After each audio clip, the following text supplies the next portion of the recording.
Trial court, session court, high court, supreme court के ऐसे कई जजमेंट्स देखने को मिल रहे हैं जिसमें पति और उसके परिवार को और उसके रिश्तेदारों को कोर्ट ने बड़ी राहत दी है। इसलिए पति और उसके परिवार वालों को, रिश्तेदारों को ये 5 नियम अवश्य पता होना चाहिए। पहला नियम ये कहता है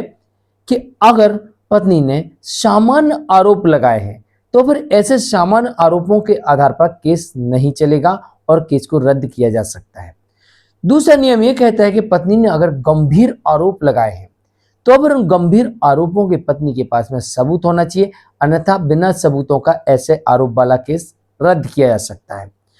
तीसरा, कोर्ट ये कहती है कि कंप्लेंट में अलग कुछ लिखा हुआ है, बयानों में कुछ अलग बता रहे हैं, सबूत कुछ अलग दिखा रहे हैं, तो ऐसी परिस्थिति में ऐसे केस को रद्द किया जा सकता है। चौथी परिस्थिति यह कहती है